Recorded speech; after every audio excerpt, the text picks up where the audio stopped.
Hey everybody, it's Bruce here with Traveling with Bruce. Welcome to my channel today.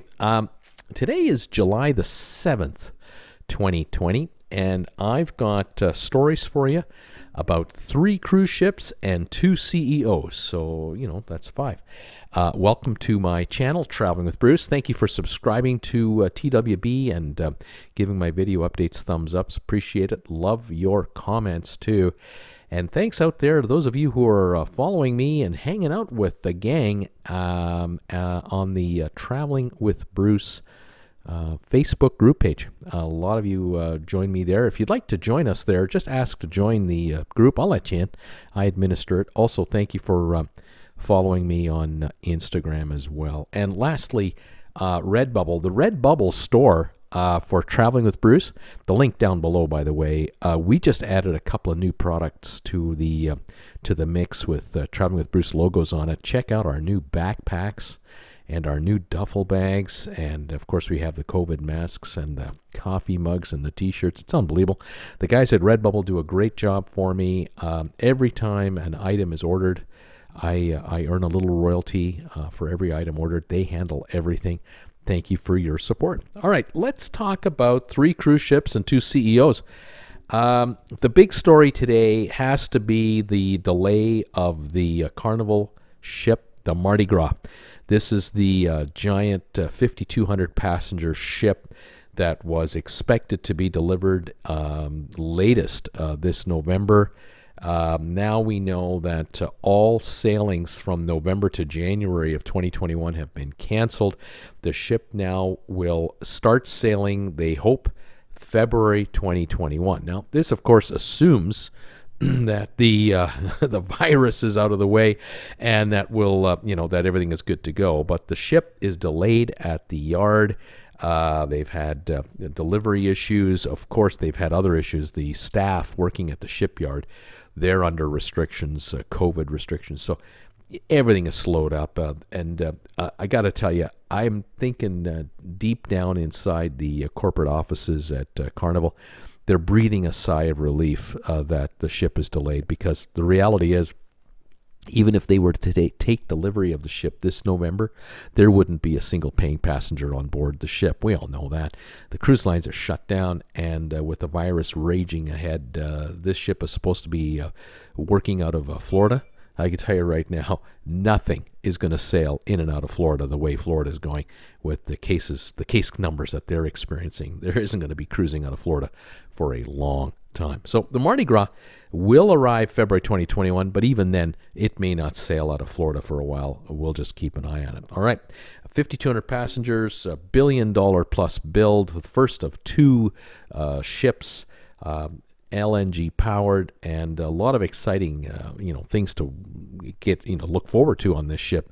But timing isn't soon; it's later. Story number 2, P&O, which is owned by Carnival, announces that they have sold a ship called the Oceana. It's like the word ocean with an A on the end. The Oceana was built in 2000. It can handle 2,016 passengers. Taking a look at the photos of the Oceana, you'll notice that there are no balconies. And this should not come as any surprise to any cruise passenger why this ship has been sold off. Who bought it? We don't know, which means to me that is code for it's going to be scrapped. The ship cannot sail again with a paying passenger under the current conditions of the virus. Every room is an ocean view at best. You're talking about contained airflow inside the ship. And hey, in 2000, when it was built, it was probably the most technically advanced cruise ship ever built that didn't have balconies. Was probably the last of its kind, or one of the last of its kind, to hit the water.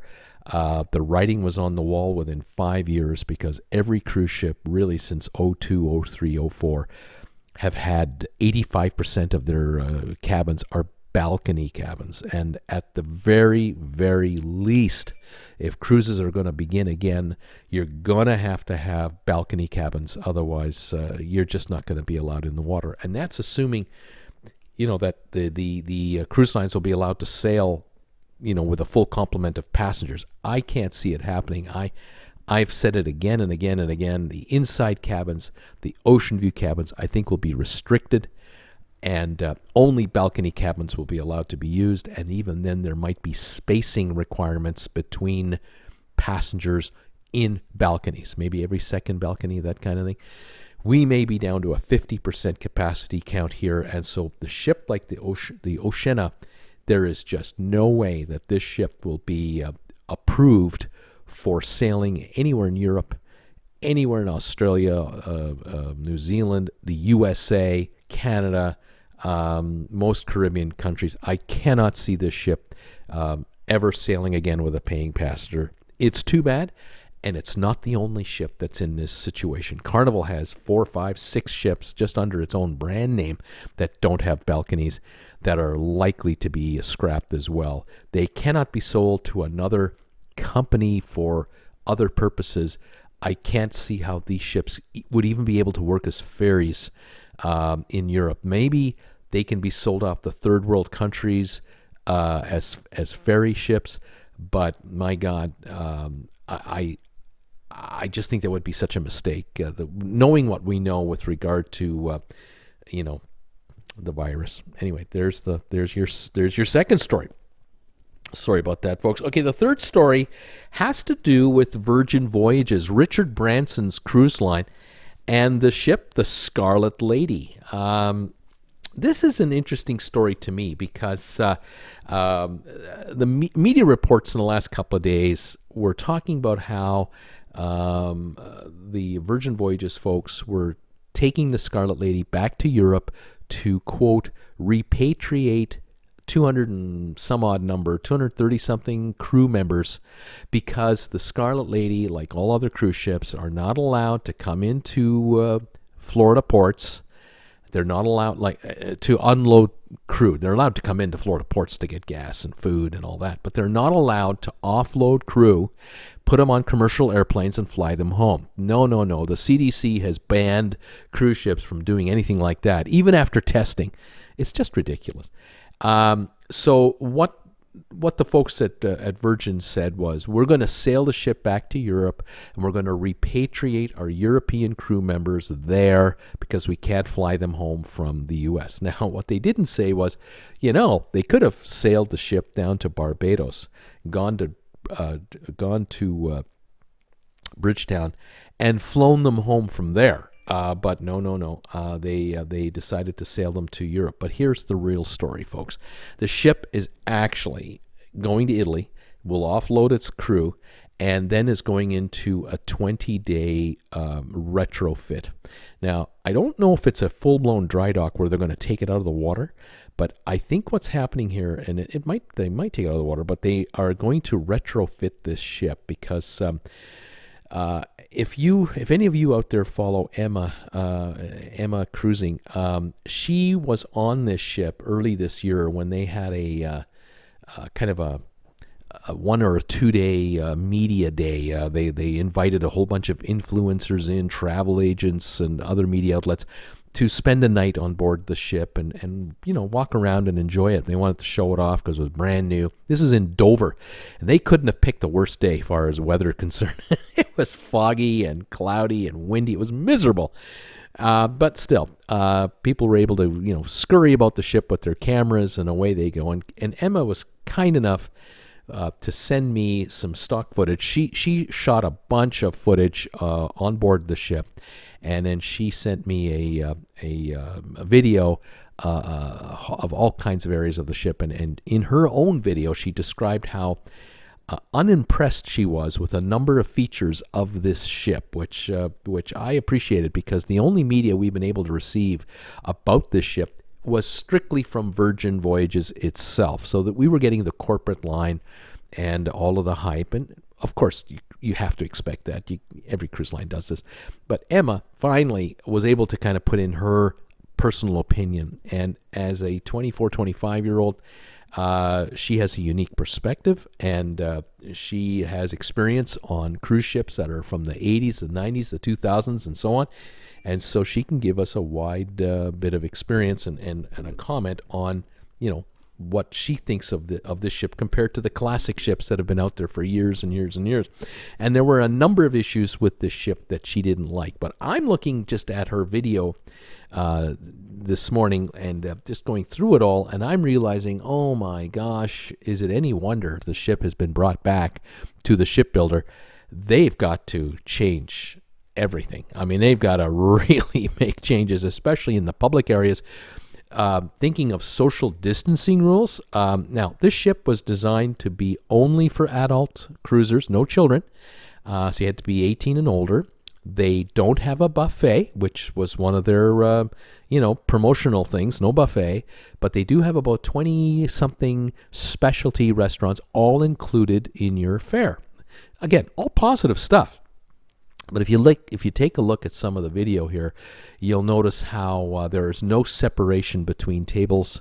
There's no like glass separating booths, and so this ship needs millions of dollars of social distancing upgrades and changes to be done. It's never had a paying passenger. This ship is brand new, and so from concept to design to build out to now rebuild. This ship will have millions of dollars spent on it over the next 20 days. Typically, when a cruise ship goes into dry dock, if you follow my channel, you know that it usually costs up to $3 million a day to do a dry dock. So in a typical dry dock, this would have been a $60 million dry dock. I don't think we have that going on in this case. I think we have a lot of cosmetic work being done and social distancing work being done, but I don't think it's going to be $60 million. But don't be surprised if this is going to run Virgin anywhere from $20 to $30 million to redo the ship. One of the big beefs that Emma had, and I commend her for this, she uncovered the fact that the swimming pool, and there's really only one swimming pool on board the ship as an actual swimming pool. She went and took a look at it in this miserable weather and said to all of us, she felt that the pool could only handle maybe 10 or 12 people. And this is before the lockdown. Since the lockdowns and the virus, I bet you that pool can handle 2 or 3 passengers only. Are they going to rip out the pool and redo it? That is the question, and I suspect they are. They're not saying a word about any of what I'm telling you. I am just guessing here, but I have a sneaky suspicion that they are going to completely redo the swimming pool area to make it much larger to handle, even after social distancing, 10 or 15 people at a time from nothing. We'll see what happens. All of the, the areas on board the deck for the loungers and cabanas and, where you can hang out, I think they're going to make a lot of changes there to, again, help passengers social distance between each other in some kind of workable way. I don't know what changes they're going to make to any of the cabins, if any, because there were some complaints there. And we'll see what happens with the theater, because of course social distancing will be needed there. I think the theater was is sort of a theater in the round. That might be adjusted. Again, I don't know, folks. So we'll find out when they're ready to tell us. They'll do a big splashy media release and tell us how great it's going to be. All right, so that is the third ship. Now let's talk about 2 CEOs. Here are 2 guys that are really up against it. Richard Fain, who's the CEO of Royal Caribbean, and Frank Del Rio, who's the CEO of Norwegian. And they're trying to do what they have to do as senior executives of publicly traded companies that are, in the they're in a harsh light right now. You're the president of a cruise line. You're not going to get a lot of sympathetic press these days. Out of the United States, you're going to get 0 sympathetic press because you're running 2 companies that are not American-based, although your operations are based in the U.S. and you have thousands of employees, and your employees pay income taxes and they spend money and they live there, and of course all the ships, so many of them sail in and out of U.S. ports, and they do billions of dollars of business with the United States. But you know what? You're not registered as U.S. corporations, and the corporations themselves don't pay U.S. income taxes because they're not flagged in the USA. Okay.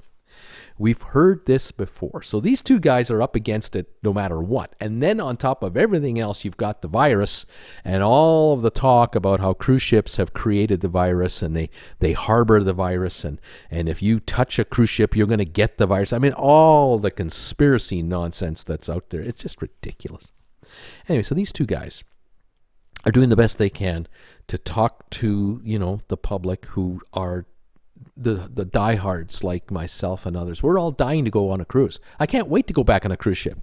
The problem, of course, is none of us know when we can go back on a cruise ship, and we don't know what it's going to be like. So these two guys are trying to find a positive spin somehow to convince the media and the public that, we're the good guys, we're not the bad guys. And so they've jointly announced that the two cruise lines have teamed up together to form a blue ribbon panel of experts to come up with a bunch of suggestions and protocols, health, safety protocols, to get cruising going again. And they are making the rounds in the media right now to try to make the positive spin on this whole story. And this morning they were on CNBC, which is the business channel, one of the business channels out of the U.S., and they were given a bunch of softball questions to answer, but they didn't answer anything. They did not talk about specifics like, will you be wearing a mask when you go on your next cruise? A simple question that all of us would like to know. Is that going to be mandatory? Will all the staff be wearing masks? Will staff be wearing gloves and face shields?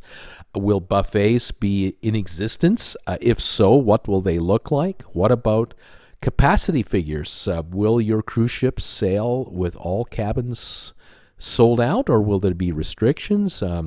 What will it be like on the pool deck? I mean, these are questions that I get from my wonderful viewers every day, every time I do a live show, all the time. And these two guys deflected every question to the Blue Ribbon Panel. It's all going to be looked after by the Blue Ribbon Panel. Will give us suggestions, and it'll be great. And I'm thinking to myself, this is exactly what politicians do. Newly elected politicians, or about to be elected politicians, the guys that are in the lead usually, these are the guys that want to say anything to make anyone angry at them. What do? They talk about bringing in a blue ribbon panel of experts to help us with government spending or government policies or what we should do with this and that and the other thing. And here's what these two guys are doing. The same darn thing. They're passing the buck off to some kind of experts. The reality is this, folks. I don't care what the Blue Ribbon Panel comes up with. It's not going to happen because it's only two cruise lines. Carnival isn't involved in this Blue Ribbon Panel. You would think Carnival would be part of the Blue Ribbon Panel. After all, they are the world's largest cruise line with 9 brands. No, they're nowhere to be found. What about MSC? What about Disney? What about all the other cruise lines? Nah. Why don't we have a CLIA, Cruise Line International Association panel of blue ribbon experts? Why don't we have, I don't know, a blue ribbon expert committee from the CDC? The people that actually call the shots when it comes to surprise inspections of cruise ships and the health of the United States and all of its citizenry.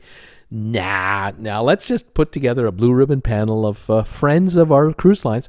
And they'll tell us what they think, and we'll kind of go from there. It's a big nothing. It's a balloon filled with hot air, and I'm sorry to be so critical about it, but come on, you guys. No one wants to tell the world the way it is, and it's left to bad guys like me to have to do it. And I'm sorry I'm the one that has to bring you the news, but folks. It's awful. It's just terrible. And Florida is exploding with coronavirus cases, despite what the doubters think. Texas is exploding. California, Arizona, they're exploding with new coronavirus cases. The average age of an infected person in Florida now is 31. This is not an old person's problem anymore. 31 is the average age of the infection rate in Florida right now, and they're breaking 10,000 cases a day, and I might be low on that number. It's unbelievable. It's bad. There will not be a cruise ship sailing in and out of Florida for the rest of this year, maybe not until 2022. I cannot see how Europeans will even be allowed to fly to Florida to do anything in Florida, let alone go on a cruise ship. It's bad, and it's getting worse, and I'm sorry I have to tell you that, but that's just the way I see it. In any event, folks, thank you for tolerating this unbelievably long video. Hope you liked it. 3 cruise ships and 2 CEOs and the ever evolving world of the cruise ship business. We'll stay on top of it. We'll try to keep you posted on what's going on. Thank you in the meantime. Have a good one, everyone. Bye for now.